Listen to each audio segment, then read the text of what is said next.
Hello, कैसे हैं सभी लोग। एक बच्चे का कंटिन्यूसली क्वेश्चन आ रहा था। दो तीन बच्चों ने और भी क्वेरी रखी है व्हाट्सएप पे कि सर जो लास्ट ईयर एक क्वेश्चन आ रखा है, बच्चे बता रहे हैं कि एक क्वेश्चन आ रखा है लास्ट ईयर कि इंजेक्शन ऑक्सीटोसिन के 1 ml में कितने यूनिट्स होते हैं, इंटरनेशनल यूनिट्स होते हैं। तो इस चीज़ को थोड़ा सा क्लियर कर दीजिएगा। तो एक्चुअल में जो स्टैंडर्ड इंजेक्शन्स आते हैं, पहली बात तो अगर ऐसा कोई क्वेश्चन आ रहा है तो वो स्टैंडर्ड क्वेश्चन नहीं है, लेकिन फिर भी ऐसे स्ट्रेट फॉरवर्ड क्वेश्चंस कई बार एग्जामिनर पूछ लेते हैं जिन्हें पता नहीं होता कि मार्केट में 2 तरीके की प्रिपरेशंस आ रही हैं।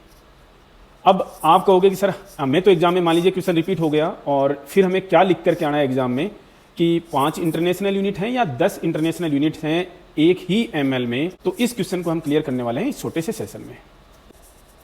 आप फिलहाल यहाँ पर देखिए, ये मेरे हाथ में यहाँ पर इंजेक्शन ऑक्सीटोसिन, और यही प्रिपरेशन का लगभग इंडिया के अंदर जो है वो इंजेक्शन ऑक्सीटोसिन लगभग सप्लाई होता है। और आप यहाँ पर देख सकते हैं क्लियर कट लिखा हुआ कि each ml contents 5 international units. आप देख सकते हैं यहाँ पर अच्छे से लिखा हुआ each ml contents 5 international unit. इसका मतलब 1 ml, ये केवल 1 ml की प्रिपरेशन है और हर 1 ml में कितने इंटरनेशनल यूनिट ऑक्सीटोसिन अवेलेबल हैं? केवल 5 इंटरनेशनल यूनिट्स जो हैं वो ऑक्सीटोसिन के अवेलेबल हैं। अब क्या 10 भी आते हैं? क्या जी आते हैं, लेकिन वो कॉमन नहीं है। अगर एग्जाम में क्वेश्चन आता है कि हर 1 ml में कितने इंटरनेशनल यूनिट्स हैं तो 5 है। क्लियर कर समझ लीजिएगा। रूटीन है हमारा, जैसे ही बेबी की डिलीवरी होती है सीजरियन के बाद में, हालांकि नॉर्मल डिलीवरी के बाद में भी दे रहे हैं, जैसे ही सीजरियन में बेबी की डिलीवरी हुई तुरंत का तुरंत 20 इंटरनेशनल यूनिट्स, कितना 20 इंटरनेशनल यूनिट जो ऑक्सीटोसिन है वो दे दिया जाता है। ऑक्सीटोसिन कितना भी 20 इंटरनेशनल यूनिट्स इंजेक्शन ऑक्सीटोसिन। तो इंजेक्शन ऑक्सीटोसिन 20 इंटरनेशनल यूनिट्स दिया जा रहा है, तो आप कितने एम्प्यूल जो लगाओगे? एक जो एम्प्यूल है या 1 ml जो है इसके अंदर 5 इंटरनेशनल यूनिट है। इसका मतलब आप 4 एम्प्यूल दोगे तो 20 इंटरनेशनल यूनिट। इसके बाद में क्या ये कोई लिमिट है क्या? जी नहीं, ये स्टैंडर्ड है और इसके बाद में भी ज़रूरत है तो सर्जन की एनेस्थेटिस्ट से कंसल्टेशन के हिसाब से ऑक्सीटोसिन जो है वो और एडमिनिस्टर किया जा सकता है। तो ये तो आपके क्वेश्चन का आंसर हो गया है कि कितना 1 ml में या 1 एम्प्यूल में कितना इंटरनेशनल यूनिट है। कई बार आपको एम्प्यूल वहाँ पर दिखा भी दिया और उसके अंदर पूछ लिया तो वहाँ पर कन्फ्यूज होने की आपको ज़रूरत नहीं है, आपको उसी के हिसाब से लिखना होगा जो सामने आपको नज़र आ रहा है। अब हम थोड़ा सा आपके साथ में ये भी डिस्कस करेंगे कि ऑक्सीटोसिन काम क्या करता है और इसका कुछ साइड इफेक्ट भी होता है क्या, जिसको हमें देखने की जरूरत होती है ऑक्सीटोसिन एडमिनिस्ट्रेशन के दौरान में। तो चलिए देखते हैं कुछ की पॉइंट्स ऑक्सीटोसिन को लेकर के। अब जब हम ऑक्सीटोसिन के बारे में पढ़ ही रहे हैं तो थोड़ा सा इसके काम के बारे में भी जान लेते हैं। ऑक्सीटोसिन जो है वो क्या काम करता है? सबको पता है ऑक्सीटोसिन जो है वो यूट्राइन कॉन्ट्रैक्शंस को बढ़ाने का काम करता है, सबको जानकारी है इसके बारे में। यूट्राइन कॉन्ट्रैक्शंस को भी कैसे बढ़ाता है? यूट्राइन कॉन्ट्रैक्शन के फोर्स को भी बढ़ाता है, इसकी फ्रीक्वेंसी भी बढ़ाता है और इसके ड्यूरेशन को भी बढ़ाता है। ये 3 चीज़ें आप दिमाग में रखिएगा कि ऑक्सीटोसिन जो है यूट्राइन कॉन्ट्रैक्शंस को बढ़ाने में, मतलब इसका फोर्स भी बढ़ रहा है, फ्रीक्वेंसी भी बढ़ रही है और ड्यूरेशन भी बढ़ रहा है। साथ में ये भी जान लीजिए कि ऑक्सीटोसिन का जो है वो प्रोडक्शन कौन करता है। अब आप क्या पढ़ लेते हो, या ऐसा नहीं है बच्चों को नॉलेज नहीं होगी, हम मोस्टली जो है किताबों में क्या पढ़ लेते हैं? Posterior pituitary, right. इसका मतलब क्या है कि भैया पोस्टीरियर पिट्यूटरी ही ऑक्सीटोसिन का प्रोडक्शन करती है क्या? जी नहीं, ऑक्सीटोसिन का प्रोडक्शन तो कौन करता है? हाइपोथैलेमस करता है। हाइपोथैलेमस के 2 हार्मोन्स हैं, ए एंड ओ। ए का मतलब एडीएच, ओ का मतलब ऑक्सीटोसिन, एडीएच का मतलब वेजोप्रेसिन, ठीक है। लेकिन इन्हें रिलीज कौन करता है? इन्हें रिलीज करती है पोस्टीरियर पिट्यूटरी। सबको आइडिया होगा जब कभी भी यूट्राइन कॉन्ट्रैक्शंस को बढ़ाने की जरूरत पड़ती है बॉडी में, नॉर्मल चाइल्ड बर्थ के समय में या फिर यूट्रस का टोन मेंटेन करने में, तो ऑक्सीटोसिन का रिलीज होता है। ऑक्सीटोसिन का रिलीज यूट्राइन कॉन्ट्रैक्शन के फोर्स को भी बढ़ाएगा, फ्रीक्वेंसी को भी बढ़ाएगा और उसके ड्यूरेशन को भी बढ़ाता है। अब 1-2 चीजें आपको और दिमाग में रखनी पड़ेंगी कि ऑक्सीटोसिन आप किसी पेशेंट को दे रहे हो तो आपको क्या क्या मॉनिटर करने की जरूरत है। क्या पेशेंट का कोई वाइटल जो है वो इसके साथ में ऑल्टर होता है? क्या किसी वाइटल को ये अफेक्ट करता है क्या? कौन? ऑक्सीटोसिन।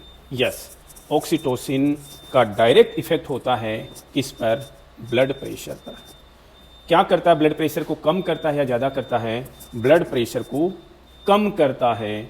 ब्लड प्रेशर को कम करता है मतलब पेशेंट को हाइपोटेंशन की स्टेट में लाता है। इसका मतलब आपको पेशेंट का ब्लड प्रेशर मॉनिटर करने की ज़रूरत है। सेकंड, पेशेंट की हार्ट रेट ही, इस पर इतना इफेक्ट नहीं होता है लेकिन पेशेंट की हार्ट रेट को भी मॉनिटर करने की आपको ज़रूरत होती है। लेकिन आप बीपी को तो मतलब थोड़ा दिमाग में रख के चलिएगा कि ऑक्सीटोसिन जो है ब्लड प्रेशर गिराता है, हाइपोटेंशन कोज करता है, इसलिए बीपी मॉनिटर करने की हमें ज़रूरत होती है। ऑक्सीटोसिन जब कभी यूट्राइन कॉन्ट्रैक्शंस को बढ़ाने के लिए पीपीएच हो रहा है मान लीजिए पेशेंट में, और एटोनिक है यूट्रस में टोन नहीं है, एटोनिक यूट्रस है, आप टोन बढ़ाने के लिए आप ऑक्सीटोसिन देना चाह रहे हो, लेकिन पेशेंट का बीपी ही 90-60 से कम आ रहा है, मिलीमीटर ऑफ मर्करी से कम आ रहा है, तो आप ऑक्सीटोसिन नहीं दे पाओगे क्योंकि ऑलरेडी बीपी जो है वो कम आ रहा है। ऐसी सिचुएशंस में आप अल्टरनेटिव ड्रग्स देते हो, जैसे मेथिल एर्गोमेट्रिन देते हो, कार्बोप्रोस्ट देते हो जो प्रोस्टाग्लैंडिन्स हैं, ऐसी मेडिसिन आप जो है अल्टरनेट के रूप में पेशेंट को एडमिनिस्टर करोगे। अब जब हम यहाँ पर कुछ पढ़ ही रहे हैं तो ऑक्सीटोसिन का एक फीडबैक सिस्टम्स के साथ में रिलेशन कुछ पढ़ते हैं। फीडबैक सिस्टम सबने पढ़े होंगे। फीडबैक सिस्टम का मतलब सब लोगों को आइडिया होगा, हमने ऑलरेडी क्लासेज में आपको बता रखा है फीडबैक सिस्टम का मतलब क्या होता है।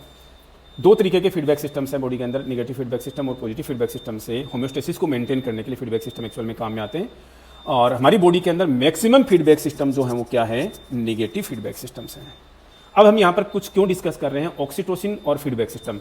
जहाँ पर ऑक्सीटोसिन रिलीज होता है मीन्स नॉर्मल चाइल्ड बर्थ का अगर कोई एग्जाम्पल पूछ ले, नॉर्मल चाइल्ड बर्थ यानी नॉर्मल डिलीवरी, राइट, और ये किस फीडबैक सिस्टम का एग्जाम्पल है, ये पॉजिटिव फीडबैक सिस्टम का एग्जाम्पल है।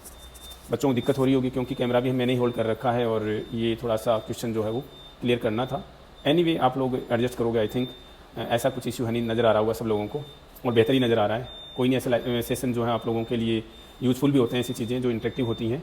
तो नॉर्मल चाइल्ड बर्थ जो है वो किस फीडबैक सिस्टम का एग्जाम्पल है, पॉजिटिव फीडबैक सिस्टम का एग्जाम्पल है। तो ये चीज़ दिमाग में रखिएगा। क्यों है, क्योंकि नॉर्मल चाइल्ड बर्थ में जैसे ही सर्विक्स पर स्ट्रेच होता है, हेड आगे आगे जाता है, सर्विक्स पर स्ट्रेच पड़ेगा, सर्विक्स के जो स्ट्रेच रिसेप्टर्स हैं वो किसको, ब्रेन को मैसेज देते हैं कि हमारे ऊपर इस तरीके से स्ट्रेच पड़ रहा है।